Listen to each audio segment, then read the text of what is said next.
Hi guys, welcome back to the channel. So the mockery of women's sports continues as these male athletes continue to show up to compete despite Trump's executive order. Whether they're competing unattached, whether they're competing in a state that allows people to compete based on gender identity and the sporting body goes along with it, or whether the school goes along with it.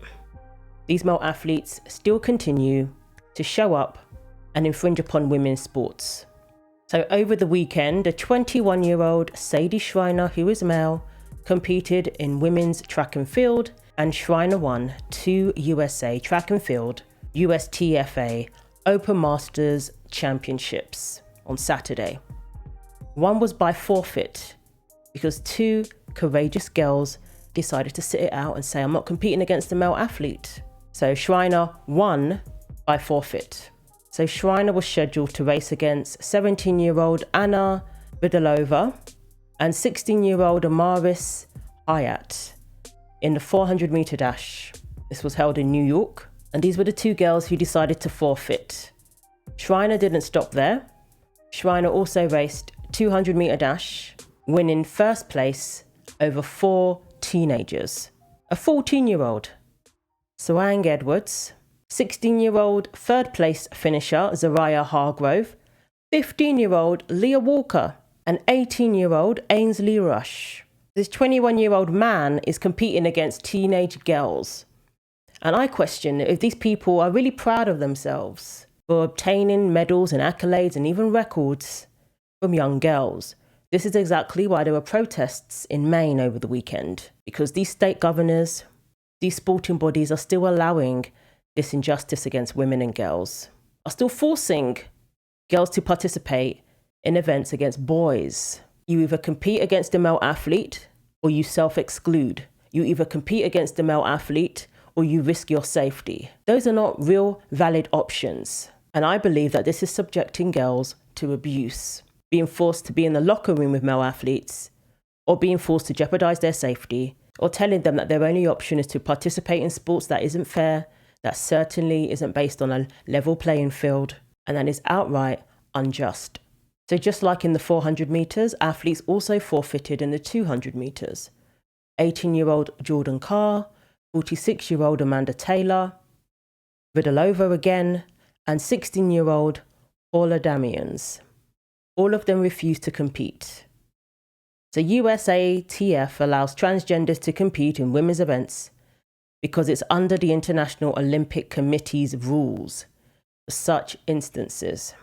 Trump has urged the IOC to change its policy to reflect common sense, to reflect biological fact.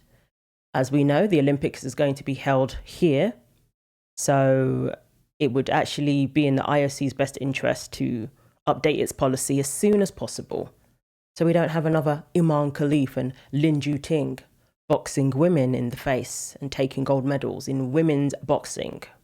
So Schreiner cannot compete for RIT anymore because RIT is following along with the executive order banning biological men from competing in women's sports. But Schreiner can still show up and compete unattached. Schreiner holds various records for RIT, which is listed on their website, and these are the indoor track 200 meters, indoor track 300 meters, indoor 400 meters, outdoor 200 meters, and outdoor 400 meters, all held by a male athlete, when these female athletes work very hard to push themselves to their very best, to their very limits. A male athlete can come along and hold all these records. This is exactly what the Board of Education under Trump is urging these schools to do.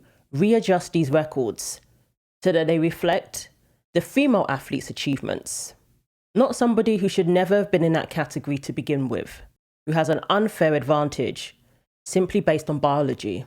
Schreiner claims to be slower than in 8th grade due to medications. So apparently that makes this person a woman. Nope, that's not how it works.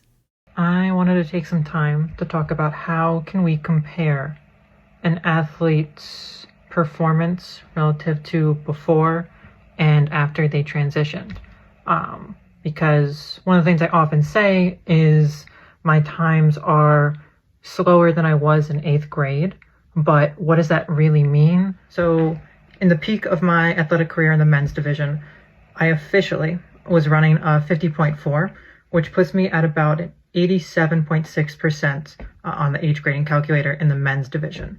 Now, as a 21-year-old college athlete, I'm running about a 55. I think my fastest was 55.09 in the outdoor for 400 meters, and that puts me at an 86.9% in the women's division. Going from an 87% rating to an 86% rating, that's a pretty equitable transition. This is to kind of show why it's equitable for me to compete in the women's division and why it's not viable for me to compete in the men's anymore. My times have slowed due to this medication, due to this policy. And we can talk about how HRT has lowered my muscle mass, how it's lessened my ligaments, lessened my bone density, how it's increased the risk of injury, how it's redistributed my fat.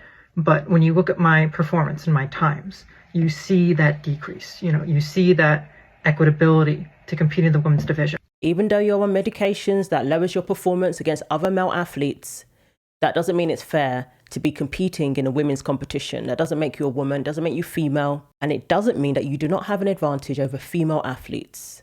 All the studies show that male athletes still carry great advantages over females simply because they are built differently, even with medications. And we know that your bone density, your muscle mass, typically height, all of those give male athletes an unfair advantage.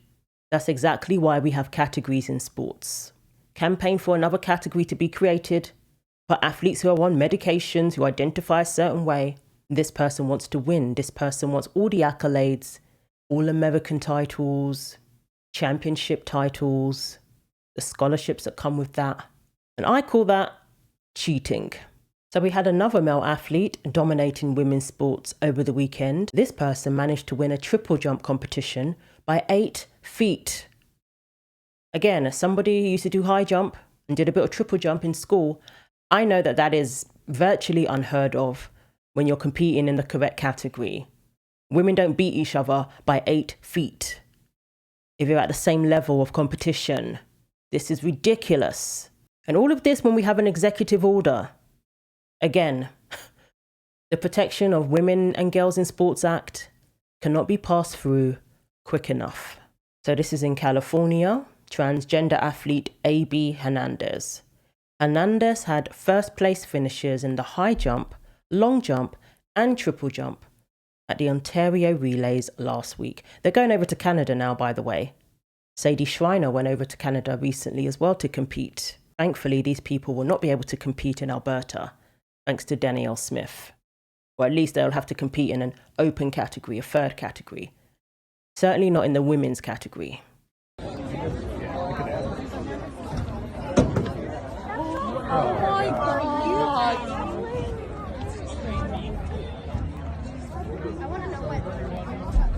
Hernandez of Rupa Valley High School. Amazing 3 wins today. What was the SMR?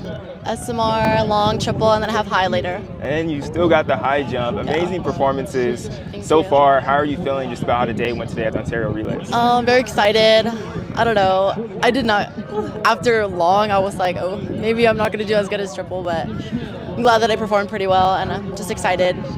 What do you think really clicked today in the triple jump? I don't know. I think I was really nervous. I was like, oh my God, I was so nervous. Like, just jump good, please. After coming off of the big win at Arcadia, I was like, you can't just go out of nowhere. Like, you have to do good. So I'm just glad that I performed pretty well today. And then coming off of last year, you had such an amazing season now as a junior, I believe. Like, how are you using all that momentum and just all that energy to try to put into a great year this year? Why is this interviewer keeping up this charade, going along with it? I just keep telling myself, you are number one, and it's yours to lose. So if you lose it, it's fine, but just keep that drive to get it back. And I'm curious too, just how has the training been going at the beginning of the season? It seems that it's definitely working right as you performed well at the Winter Championships. Now a great performance here today in the triple jump. How has training been? Training's been pretty hard. Light days. In the beginning of the week, it's pretty hard, and then we get lighter as the day goes on to prepare for the meet. And then once meet time comes, we'll just go all out. And then getting the win in the SMR with your team. I know you're usually always individual when it's just you on the runway getting into the pit, but being able to get a win with your team, how much does that mean to you? It means a lot. I mean, my team, You know, we were out there, but we were like nervous, and we're like, come on, like we just gotta like just lock in, just run your run, and whatever happens, happens. Then lastly, speaking on the 40-foot, jumping that in the triple, keeping that consistency with that, hitting that 40-foot mark, what's just your expectations for the rest of the year? Expectations just to keep my phases longer, push more, work out more, get further, hopefully hit a 41 this year if it's possible, preferably at state so that I can possibly win, but just keep pushing myself harder. Yeah, absolutely. Peak at the right time. Yeah. You know? Now imagine the female athletes who train, who push themselves harder, who have all their goals, and then they know that they're going to have to lose to a male athlete through no fault of their own. Not because they're not exceptional athletes themselves, but because they're competing against somebody who is in the wrong category. They're competing against somebody who has a male body. No amount of identifying as anything is going to change that. No amount of medications is going to change that. These male athletes, these entitled male athletes, are living out their fantasy at the expense of female athletes, at the expense of girls. And these states, these sporting bodies, they are allowing it, yet they claim to be for women. All the hard work that these female athletes put in to training, all the anticipation of competing, then they're going to come up against this wall, stopping them from getting the medal, stopping them from getting the trophy, all because of a male athlete who has been allowed to infringe upon their competition, who has been allowed to disenfranchise them. So the people who are okay with this, they're thinking, oh wow, this person is so happy. This person won. Look how happy this person is. But they're not thinking about the female athletes who are in the locker room in tears, who feel defeated, who feel that they have no control over their own athletic career, because a male athlete can come along and take what is theirs and replace them. You can't have it both ways. If you're for this, that means you're against the female athletes and you don't care about how it affects them in their own sports. But thankfully, girls are continuing to fight back. And the more they refuse to compete, the more progress we are going to see. The more these male athletes are on the podium by themselves, are competing by themselves, the less appeal it will have. And the sooner we can get our sports back. So let me know what you think. Thanks for watching. Like, comment, and subscribe. Take care of yourselves, and God willing, I will see you in the next video.